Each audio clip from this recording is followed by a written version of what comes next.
Esse instinto gregário, que reúne os seres vivos em comunidades, não deve ser confundido com egrégora, pois ele está presente em todo o reino animal, manifestando-se na necessidade de proteção e identificação entre os seres da mesma espécie, que ao se agruparem perdem momentaneamente suas características individuais, necessitando de uma liderança que os conduza. Entre os seres humanos, porém, se destaca uma característica peculiar, que é a nossa capacidade de raciocinar e criar através do pensamento. Essa característica nos diferencia dos demais seres vivos e aparece nas Escrituras Sagradas como sendo a imagem e semelhança de Deus. Se refletirmos sobre esta frase, vamos entender que ela se refere ao homem como ser humano, em seu aspecto imaterial, cujas polaridades masculina e feminina são criativas.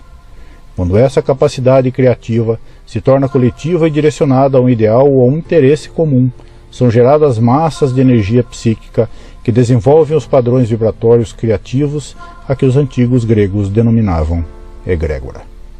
Para os antigos povos da Grécia e do Egito, esse padrão vibratório era considerado um ser vivo, que após ser gerado, adquiria vontade própria necessitando ser alimentado por seus criadores, se tornando independente de cada um deles.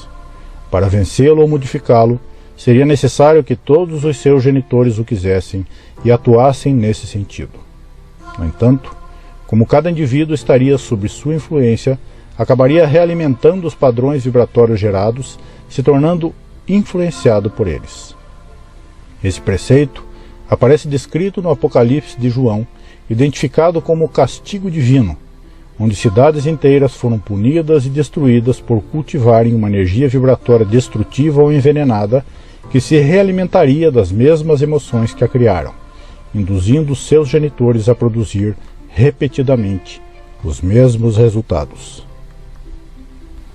Estabelecendo uma relação entre nosso estudo sobre o tema e as atividades religiosas, vemos que elas têm a função de reunir seus membros em torno de um ideal ou ponto comum, denominado ritual, missa ou culto, cujo objetivo foi desenvolvido intuitivamente com a finalidade de gerar egrégora, tornando-a uma força espiritual com poder de auxiliar na realização dos princípios primordiais da religião e associações voltadas para o desenvolvimento humano, entre eles o conhecimento, o aperfeiçoamento dos costumes, a justiça, a liberdade, a igualdade e a fraternidade. Essa massa de energia coletiva, quando gerada de forma repetida, cria um padrão vibratório com a tendência de se expandir e influenciar o meio ao seu redor. Esse é um conceito muito próximo do que é estudado pela mecânica quântica, onde a energia eletromagnética gerada pelos pensamentos e sentimentos humanos se expande em ondas circulares através do espaço, da mesma forma que o efeito de ondas provocado na superfície da água quando jogamos uma pedra, que se expande em ondas circulares, cuja tendência é diminuir até desaparecer.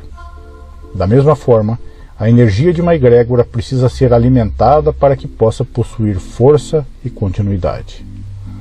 Entre os textos antigos, encontramos na Bíblia cristã, em Mateus 18, uma afirmação atribuída a Jesus aos seus apóstolos. Em verdade vos digo, tudo o que vocês ligarem na terra terá sido ligado no céu, e tudo o que vocês desligarem na terra terá sido desligado no céu. Também lhes digo que se 2 de vocês concordarem na terra em qualquer assunto sobre o qual pedirem, isto lhes será feito por meu Pai que está nos céus. Por onde se reunirem 2 ou 3 em meu nome, ali eu estarei no meio deles.